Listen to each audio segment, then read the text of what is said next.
Welcome to Mom's Life Made Simple, the podcast for moms who want to go from chaos to calm, from overwhelmed to organized, and to find balance between family responsibilities and personal growth. I'm your host, Chanel Nielsen. Let's make mom life simple. Hello and welcome to Mom's Life Made Simple. I'm your host, Chanel Nielsen, and I'm joined today by Jennica Woodbury. Jennica, welcome to the podcast. Hi, I'm so excited to be here. Yeah, we are grateful to have you, and I'm really excited about the topic we're going to be talking about today. So today we're going to dive in and talk about connecting with other women. As a mom, I know it can feel so isolating, and this is something I hear over and over from women, this idea of just being alone in motherhood and wanting deeper friendships. And so I love where we're going with this conversation. But before we dive in, will you just take a minute and introduce yourself? Tell us a little bit about you. Yeah, I am a mom of 4 daughters. My oldest is 12 and my youngest is in first grade now. I was having a slight identity crisis that I'm not a young mom with little kids, but now Yeah. it's a good stage. I really love it. So, yep, that's a little bit about me. Okay, awesome. There are so many transitions in motherhood, aren't there? Just like first to motherhood in general, and then you are a young mom for a long time, and then now you're a school age mom. I am on the other end of that where I have two who have left. And so now they're leaving the nest, and that's a whole different thing to get your mind around. So I get what you're saying there. Yeah.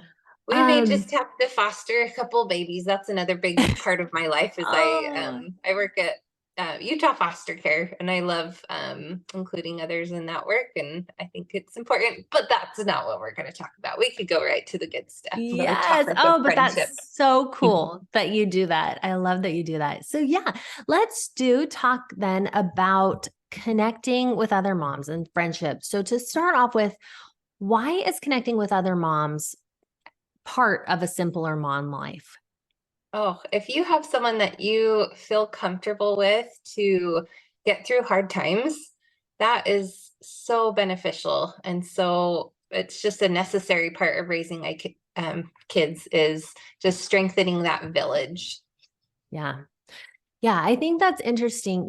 I think for me, I recently have been going through some things and my husband's been traveling, and my husband and I are really close. We talk a lot, and I've noticed with him gone how strong that need is for me to connect with other women. And I've really seen the need very clearly in this time in my life.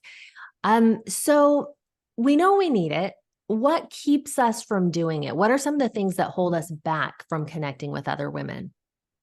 Past experiences, sometimes you'll put yourself out there and it can be uncomfortable. And you'll put a lot of effort into something, and sometimes you don't click, or the time is really a huge part. I read a statistic from Brooke Romney, actually. She was talking about how it takes 40 to 60 hours to create a casual friendship and like 200 to get to that real deep, close friendship. Hmm. That feels so, and it really is impossible to just have that happen naturally unless you're intentional about it. And so I'm so excited to talk about a lot of ways that can go from feeling impossible to very doable. Yeah, that's a really interesting statistic. Yeah, it feels like, okay, but that can't be true, because I feel like I can make a friend and, in a couple hours, it's like, oh yeah, they're my friend. Yeah. um, but that really can be the case. It can be, what's the word I'm looking for? Like supercharged. It can be exaggerated, where you can make friendships a lot faster than that. But I think for a lot of just different cultures, it just does take a long time to really connect with people. Yeah.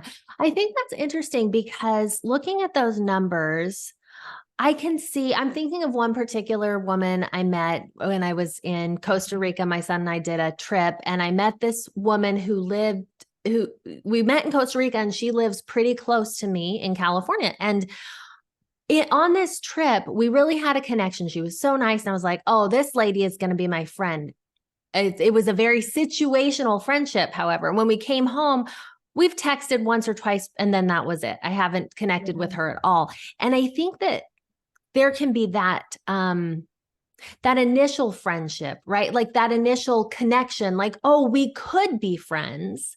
But then to really deepen a friendship, I think these numbers, have some validity, that to really consider someone your friend who you can share with in a natural way, is going to take it's going to take some time. So I think that's really good. So how then do we do it? Let's go ahead then and talk about what are your top 3 tips for real connection with moms to really make those deep friendships? Okay, awesome. The first tip we'll talk about is setting up routines for getting together using common interests as your glue. That's going to help with getting those hours in without like cutting out 90% of the effort. And then we'll talk next about keeping it simple and just showing up.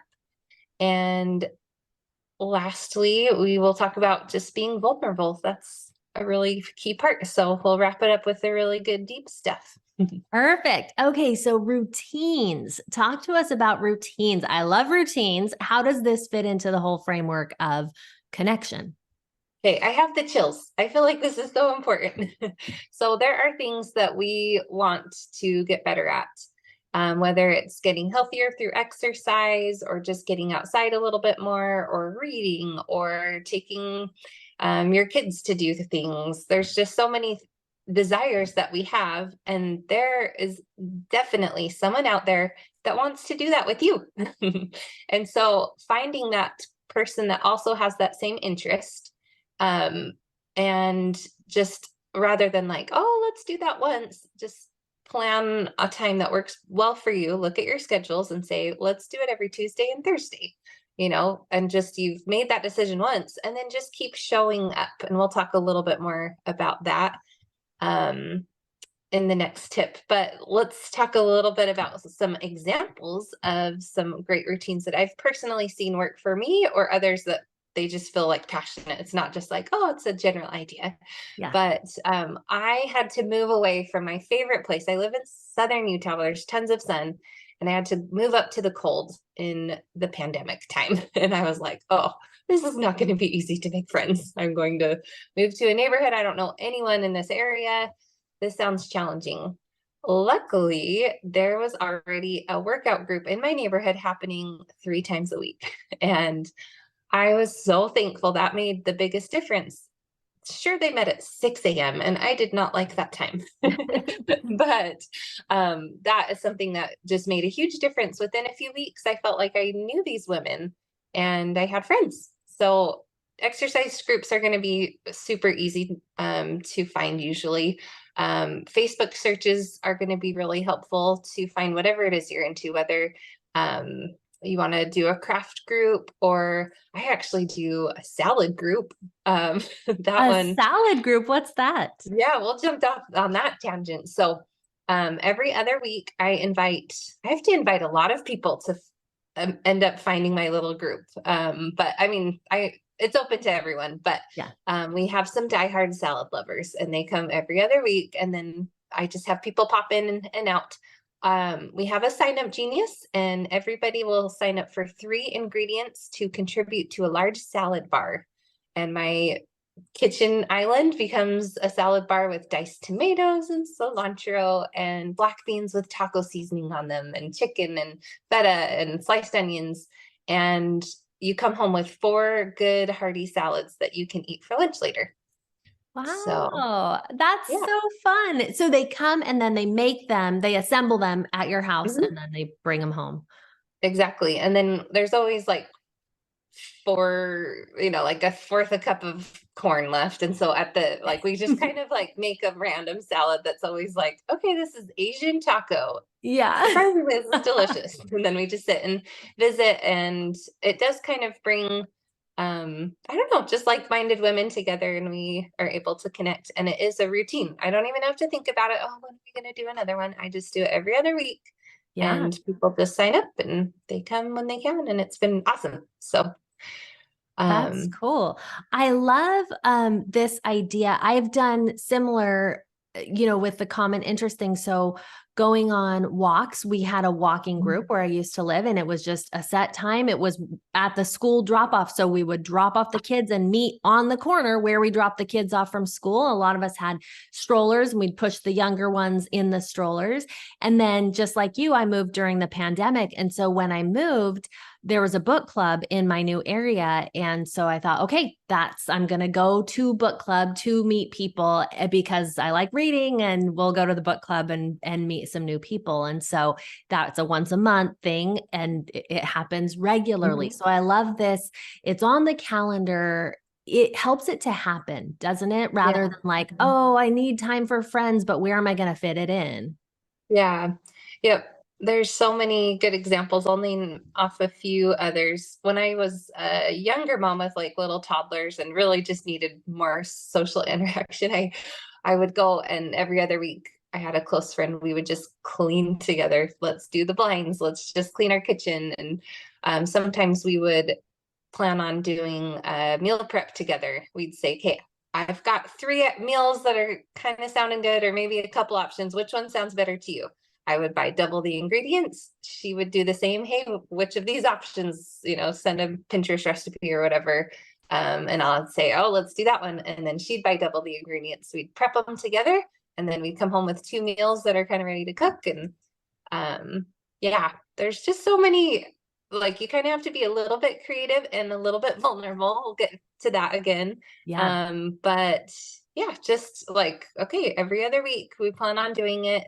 Um, Preschool swaps, like childcare swaps you could get really complicated, and that I did that once, and it was like the most beautiful, liberating thing when you like put the time in ahead to do a co-op.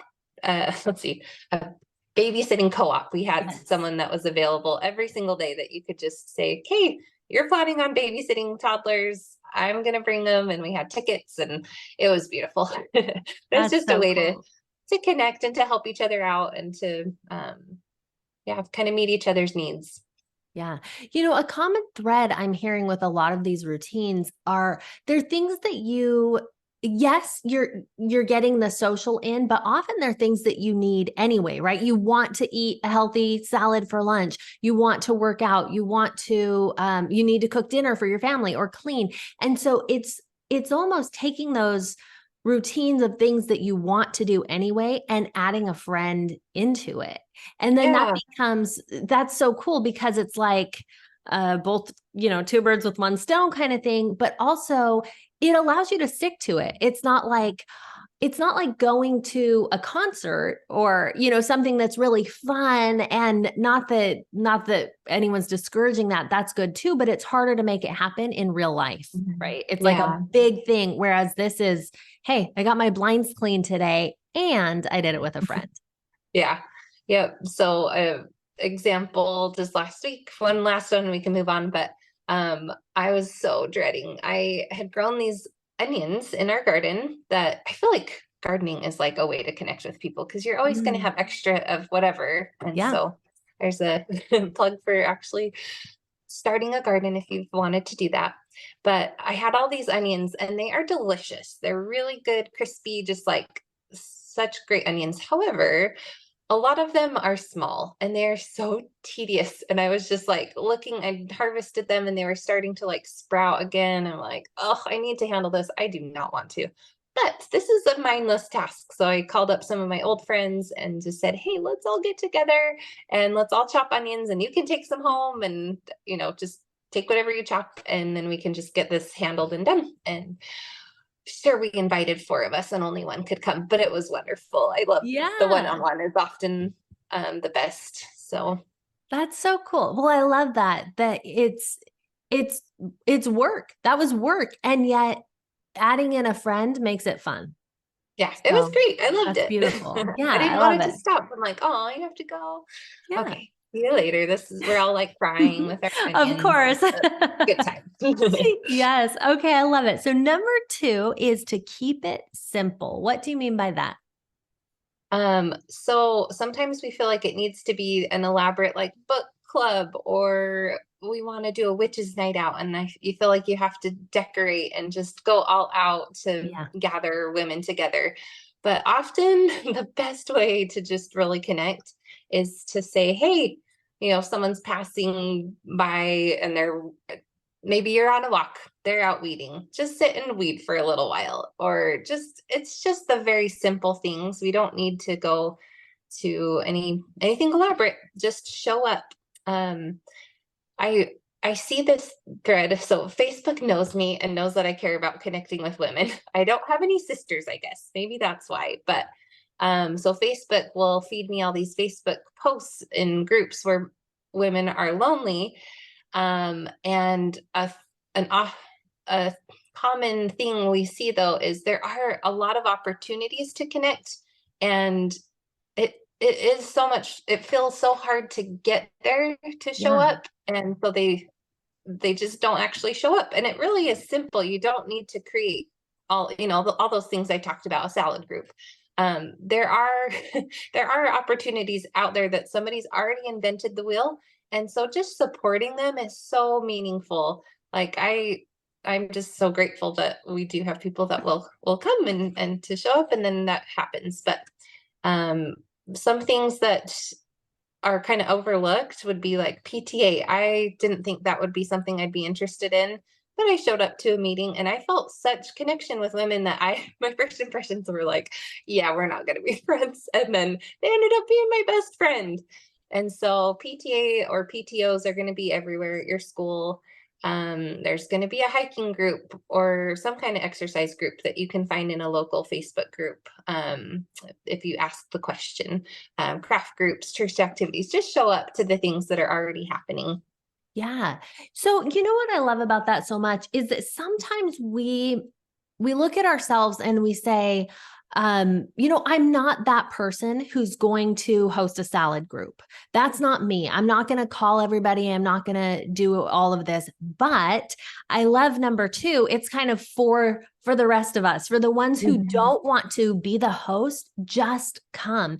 And I can say for a lot of my life, I've been that person. I've been the salad host, the salad hostess. I've Yeah. been the one hosting the group. I love to gather people just like you, and that's something that I love to do.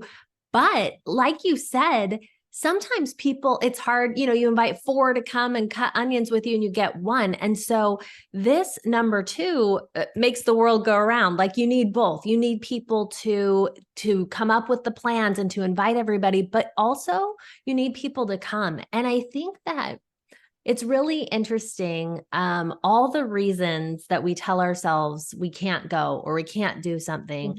Mhm. Any tips for those moms who find themselves, and these are probably like the women who you're mentioning who make these posts on Facebook, like I'm lonely, and yet when it comes time for that PTA meeting or that, salad night, salad event, they don't go. There's something they don't feel ready. For whatever reason, what would you say to those women who just are having a hard time showing up?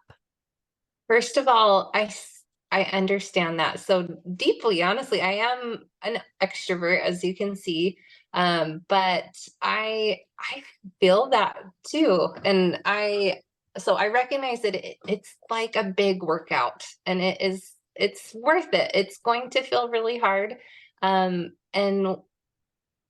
your past experiences I mentioned, sometimes you've gone to the thing and it wasn't your people. It's going to take a lot of time, and just a lot of different, you just need to keep trying and keep showing up, and just um yeah, just get yourself out there. That's the hardest part, is to get yourself out the door and just know that it will pay off. This is something we all need. It's just like getting good rest, and just keep trying. Yeah, I think that's really good. It almost is like you're doing the reps. You might not, it might not be your people, but you're going to go next time and maybe that time will. And it Mhm. might take a little bit of trying on different things. I think it's important to remember too that if you go somewhere and if you put yourself out there and you go to the PTA and those aren't your people, that's not a reflection on you. You Totally, know? Yeah. absolutely. Yeah. Yeah, I've come to a lot of things that it's an exercise where you will learn from each experience. So even if you Yes. don't have a good time, I've found that I don't love going out to dinner with a large group of women, and I don't do it anymore. Yeah. And so yeah, it's you will learn from each experience, and it's a workout that just you gotta just keep going. Yeah, that's so good. Okay, number 3, probably the most difficult of all is be vulnerable. Tell us what you mean by that. So we all have this basic need that we need to feel heard and understood. And you can't really know someone if they're not opening up about some of those like important things about themselves, their hard times. And so it's just a key part to bonding with someone else is to just be open and real. A huge part of that is also being a good listener so that the other person feels heard. If you're just listening to respond, it's different than listening to really understand them. And that's a huge part of making a good, genuine connection. And I have to remind myself so bad to listen better. And so been a goal of mine, and I'm not very good at it, honestly. I just want to just talk about everything that's on my mind. And then I get to the end, I'm like, oh, I missed an opportunity to really hear them and understand them. And it would have been so much better if I would just remember to truly listen to them. Yeah. So, Yeah. Hard to do sometimes. I think it's also hard to be vulnerable. It's easier to keep things on the surface a lot of times. yeah. Um, and I think that goes back to what you said earlier about past experience. If we have an experience where we're vulnerable and it doesn't go well, then Mhm. we don't want to do Yeah, that again, right? totally. So, Hmm. how do we know when is the right time to really open up and how much is too much and any kind of guidelines or thoughts on the how it all works, because I think that this is one of those things that we hear a lot, like okay, be vulnerable, and then when it comes to actually putting it into practice, there's a lot of, well, do I do this? Do I not? Where's the boundary? Exactly. Yeah. Yeah, I was thinking about that. So the thing that's coming to mind, hopefully this answers your question, is I have a friend that I love reaching out to, and I'm just feeling like, oh, I was like, I just need someone to talk to about this thing that I'm feeling just icky about. Um, Luckily, I have a little hack that I I use Marco Polo so that I'm not just like, hey, I need to talk to you right now. Like, what are you doing? Like, I know that I can be totally vulnerable and take as much time as I need on this app called Marco Polo, where she will get this video message when she has a minute to listen to it. And if I take way too long just going over all the details and she doesn't really have the time. I just know that she has the option to listen at 1.2 speed or 1.5 or maybe even 2 speed, and we got it, hun. I'm here for you. And Yeah. so that's something I would recommend. It's a really great app for making real friendships. I had such a hard time deciding 3 tips for making genuine connection, and so I'm going to lump in using tech to your advantage on this Okay. vulnerable part because Yeah. of Marco Polo. I feel like um, I have a daughter that's 12, and she is not great at making new friends. It's something that's just hard for her. And we just got this little phone that has like a few apps, and I decided to let her have Marco Polo. And that one, she feels like she knows some of these girls that are in her neighborhood, and she's been able to make really good friendships just listening to little Marco Polos back and forth. And yeah. Yeah, I love that. I think that that's something that I do as well, and I found it's really helpful because for me anyways, it's hard to get on the phone a lot of times when I have time and the person that I want to talk to has time, and sometimes like you said, you just need to get something off your chest, and Marco Polo is a really cool way to do that. And that's something we also use in my coaching groups. And I found the same thing, that there is this connection because it allows for, you can see facial expressions. Mhm. You can hear the tone of their voice. You're really just sharing your heart. And in a safer environment, particularly with coaching, but also, with friendship too, it's on a one-to-one level. It's not like you going live on Facebook and sharing it with everyone you've ever met Yeah. since fifth grade.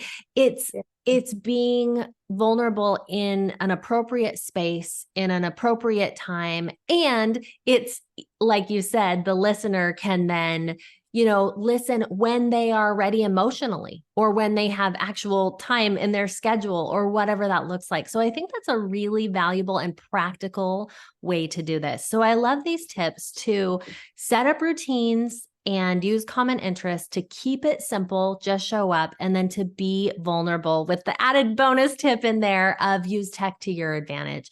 I feel like connection is super important. Where can people find you if they want to touch base and connect with you? I have an Instagram account that I don't update very often, but that's a way to connect with me. It's at Jennica Woodbury, JennicaWoodbury. Okay, awesome.